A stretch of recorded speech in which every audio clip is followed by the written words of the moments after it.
नमस्कार बच्चों, आज हम आपके सामने लेकर के आए हैं पद परिचय।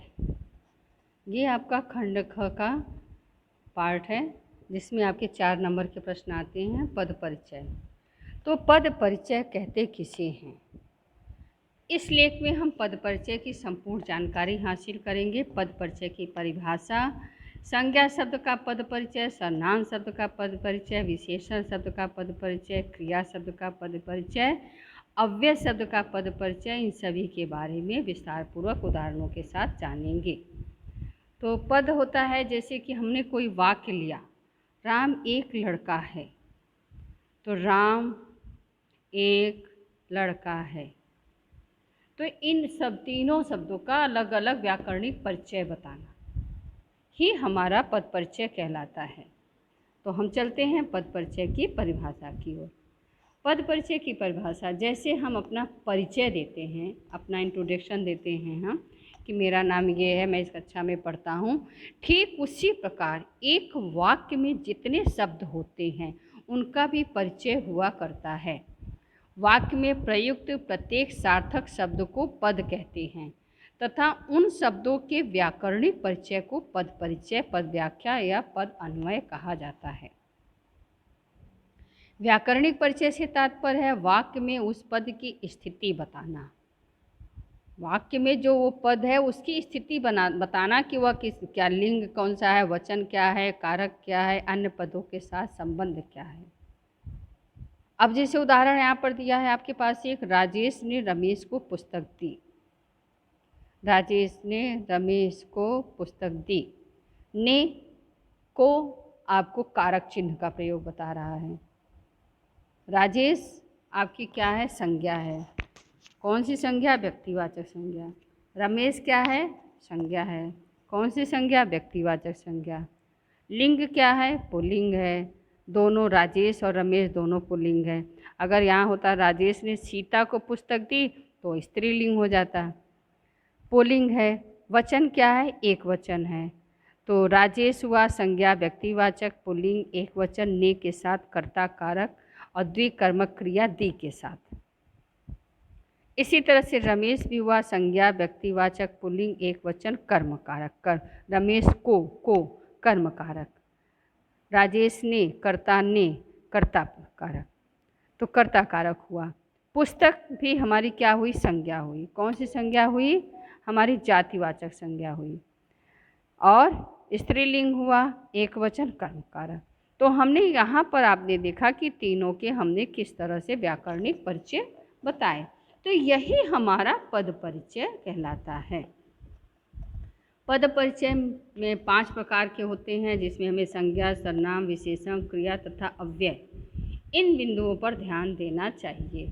तो हम अब अपने आगे की ओर चलते हैं कि संज्ञा क्या है। संज्ञा, सर्वनाम, विशेषण, क्रिया, अव्यय। संज्ञा के भेद 3 होते हैं, व्यक्ति, जाति एवं भाव, सभी जानते हैं। फिर उसमें लिंग, वचन, कारक, क्रिया का कर्ता है, क्रिया का कर्म है। ये हो जाता है हमारे संज्ञा पद परिचय में। उसी प्रकार से सर्वनाम में भी होता है। सर्वनाम के भेद 6 प्रकार के सर्वनाम होते हैं: पुरुषवाचक, निश्चयवाचक, अनिश्चयवाचक, प्रश्नवाचक, संबंधवाचक, निजवाचक। लिंग, वचन, कारक, कर्ता, क्रिया का कर्ता, क्रिया का कर्म। सर्वनाम और संज्ञा में आपका वही होता है।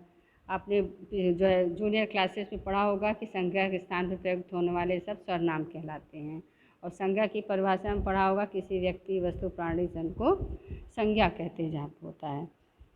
तो अब आते हैं विशेषण। विशेषण में भी होते हैं हमारे भेद होते हैं। गुणवाचक विशेषण, संख्यावाचक विशेषण, वह कक्षा 10 में पढ़ता है तो 10 हो गया हमारा संख्यावाचक विशेषण। सार्वनामिक विशेषण, परिमाणवाचक विशेषण। अब इसमें अवस्थाएं होती हैं, 3 अवस्थाएं होती हैं: मूलावस्था, उत्तरावस्था, उत्तमावस्था। जैसे उच्च मूलावस्था, उच्चतर उत्तरावस्था, उच्चतम उत्तमावस्था, उच्च उच्चतर उच्चतम, लघु लघुतर लघुतम। तो इस तरह से हमने जो है अपनी पिछली कक्षाओं में ये पढ़ा है और जानते हैं कि मूलावस्था, उत्तरावस्था, उत्तमावस्था क्या होती है। लिंग, वचन, विशेष। अब क्रिया में है क्रिया के भेद, लिंग, वचन, पुरुष, धातु, काल, वाच्य, क्रिया का कर्ता कौन है, क्रिया का कर्म कौन है। अव्यय में क्रिया विशेषण, भेद, उपभेद, विशेष, क्रिया का निर्देश आदि आती हैं। तो ये हमारे पद परिचय कैसे आपको देने हैं वो बताया गया है। पद परिचय 5 प्रकार से हम पद परिचय देते हैं, जिसमें ज़रूरी नहीं है सब में ये सारी चीज़ें हों। किसी में हमने सिर्फ संज्ञा में फोकस हुआ, किसी में सर्वनाम फोकस हुआ, किसी में विशेषण पर रेखा खींची गई। तो जिस पर रेखा खींची जाएगी परीक्षा के दौरान आपको उसी का ही पद परिचय बताना है, अनावश्यक बातों का पद परिचय नहीं बताना है। पद परिचय हम पहचानेंगे कैसे? सबसे बढ़िया पहचान आपको है कि संज्ञा, सर्वनाम, अभी हमने बताया ना, संज्ञा, सर्वनाम, विशेषण, क्रिया, क्रिया विशेषण और धारक। और धारक है निपात, संबंध बोधक, समुच्चय बोधक, विस्मयादि बोधक आदि के बारे में जानकारी होनी चाहिए। विकारी और अविकारी शब्द होते हैं। विकारी शब्द में आपके आएंगे ये पाँचों पद, संज्ञा, सर्वनाम, विशेषण आएंगे इधर, और अविकारी शब्द में आपके आएंगे ये जो क्रिया विशेषण और निपात, समुच्चय बोधक, विस्मयादि बोधक आदि आते हैं हमारे इसमें। इसके बारे में हम आपको जानकारी देते हैं। संज्ञा में आप सभी जानते हैं किसी व्यक्ति, वस्तु, प्राणी, पक्षी, भाव, जगत आदि के बारे में बताता है, वह शब्द संज्ञा है। सर्वनाम क्या है? अगर शब्द किसी संज्ञा के स्थान प्रयुक्त होता है, जैसे मेरा, मैं, तुम, आपका, उस, ये हमारा सर्वनाम है। और विशेषण क्या है? अगर शब्द किसी वस्तु, स्थान, पशु, पक्षी आदि की विशेषता बताता है, अर्थात लंबा है, सुंदर है, डरावना है। अब विशेषण में भी आपके जो भेद होते हैं उन भेदों को भी देखना है कि कौन सा भेद है, गुणवाचक विशेषण है कि कौन सा विशेषण है, स्थान, तो ये जानना जरूरी है। चौथे में आते हैं आपकी, जब शब्द जो है, अगर शब्द वाक्य में जो क्रिया है, क्रिया उसकी विशेषता बताता है, यानी क्रिया जैसे कि कब हो रही है, कल, अभी, दिन भर, क्रिया कैसी हो रही है। तो इसमें आपकी क्रिया कैसी हो रही है तो रीतिवाचक क्रिया विशेषण आ जाए। कल, कब, कैसी हो रही है, तो ये हमारी हो जाएगी जो है, इसमें क्रिया विशेषण की भी विशेषताएं होती हैं।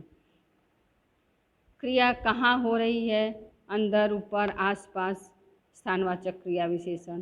कितनी मात्रा में हो रही, परिमाणवाचक क्रिया विशेषण। दिशावाचक कल, अभी, दिन भर, समय। तो इस तरह से हमारी क्रिया विशेषण की पहचान होती है।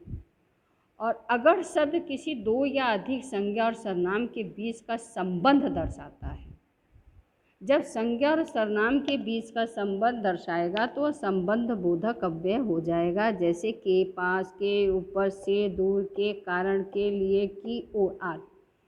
जैसे वह विद्यालय के पास रहता है तो के पास, तो यहाँ पर आपका हो जाएगा संबंध बोधक अव्यय।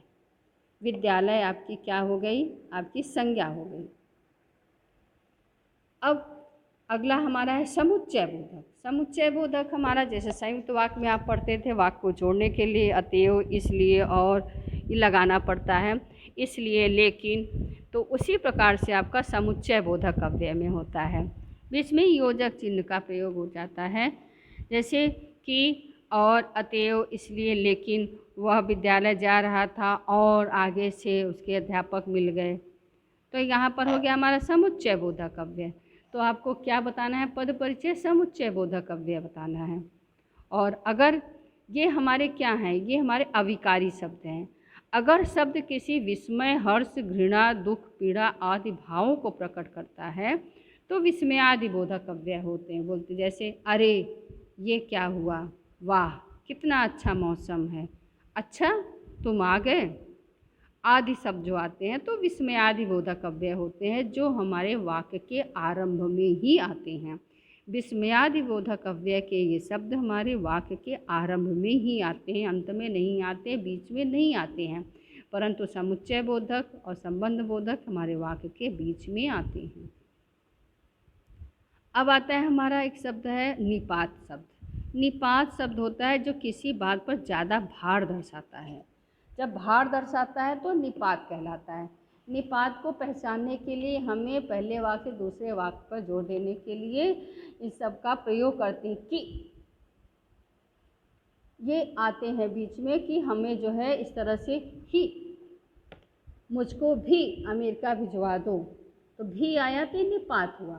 तो इसमें हिंदी के प्रमुख निपात हैं ही, भी, तक, तो, मात्र, भर, ये सब जो आते हैं भी, तो, तक। अब जैसे यहाँ पे है आपका एग्जाम्पल दिया गया है, आज समाज में विभीषणों की कमी नहीं है। विभीषण यानी देशद्रोहियों। तो विभीषण क्या हुआ हमारा? संज्ञा, जातिवाचक। वचन क्या हुआ? बहुवचन। लिंग क्या हुआ? पुल्लिंग। और संबंध कारक है। विभीषणों की कमी नहीं है, तो यहाँ पे संबंध कारक है। अब आते हैं हम बच्चों आगे की ओर अपने, कि इसको हम ले चलते हैं अपने। रात में देर तक बारिश हो रही, देर तक क्या हुआ हमारा? कालवाचक क्रिया विशेषण हुआ। देर तक में रेखा खींची है, तो वहाँ पे हमने लगा दिया क्रिया विशेषण हुआ हमारा कालवाचक क्रिया विशेषण। हर्षिता निबंध लिख रही है, लिख रही है, क्या हुआ हमारी क्रिया? संयुक्त, स्त्रीलिंग। हर्षिता लिंग स्त्रीलिंग है, तो स्त्रीलिंग हुआ। लिख रही है वचन एक वचन हुआ। और यहाँ पे हमने धातु लिखा, लिख धातु। वर्तमान काल, क्रिया का कर्ता हर्षिता, क्रिया का कर्म निबंध। कर्म है निबंध और कर्ता कौन है? हर्षिता। तो ये हमने इसका पद परिचय बता दिया। इस पुस्तक में अनेक चित्र हैं, अनेक अनेक पे रेखा खींची है, तो अनेक क्या हुआ हमारा? अनिश्चित संख्यावाचक। अगर यही होता इस पुस्तक में 4 चित्र हैं, तो निश्चित संख्यावाचक हो जाता। बहुवचन, पुल्लिंग, विशेष चित्र। गांधी जी आजीवन मानवता की सेवा करते रहे। आजीवन क्या हुआ हमारा? कालवाचक क्रिया विशेषण। अगर ये होता गांधी जी धीरे धीरे मानवता की सेवा करते रहे, तो धीरे धीरे हो जाता हमारा रीतिवाचक क्रिया विशेषण। संज्ञा शब्द का पद परिचय, किसी भी संज्ञा के पद परिचय के लिए आपको हमने बता दिया बच्चों। और ये हमें लगता है कि आप लोग के समझ में आ गया होगा कि क्या होता है हमारा पद परिचय। सर्वनाम पद परिचय हुआ, ये भी संज्ञा पद जैसे वैसे सर्वनाम पद परिचय भी होता है। और यहाँ पर हमारा आ जाता है विशेषण शब्द का पद परिचय, जिसमें विशेषण का प्रकार, अवस्था, लिंग, वचन आदि आते हैं। इसके बाद आता है क्रिया शब्द का पद परिचय। क्रिया शब्द के पद परिचय में क्रिया का प्रकार, लिंग, वचन, वाच्य, काल, वाक्य में प्रयुक्त अन्य शब्दों के साथ संबंध को बतलाता है। जैसे राम ने रावण को मारा, तो यहाँ पर मारा क्रिया क्या हुई हमारी? सकर्मक क्रिया हुई। लिंग क्या हुआ? पुल्लिंग। वचन एक वचन, कर्तृवाच्य। और टेंस क्या हुआ? काल क्या हुआ? भूतकाल। मारा क्रिया का कर्ता राम तथा कर्म रावण है। राम क्या है? राम ने कर्ता कारक, रावण को कर्म कारक। तो ये हमारा इसमें दिया गया है। अब ऊपर देखिए आपका विशेषण में भी हम आपको बता देते हैं थोड़ा बहुत, कि जैसे वीर राम ने सब राक्षसों का वध कर दिया। यहाँ तो वीर, वीर तथा सब विशेषण है और इनका पद परिचय निम्नानुसार होगा। वीर हो गया हमारा गुणवाचक विशेषण, मूलावस्था है वीर। वीरतर, वीरतम, अभी हमने आपको बताया तर तम लगाने से उत्तम अवस्था और अवस्था आ जाती है। तो वीर गुणवाचक विशेषण, मूलावस्था, पुल्लिंग, एक वचन, राम विशेष गुण का बोध कराता है। सब संख्यावाचक विशेषण, मूलावस्था, पुल्लिंग, वचन, राक्षसों, विशेष की संख्या का बोध कराता है। तो ये आपने विशेषण में लिखा, ये आपने क्रिया में लिखा। और अब हम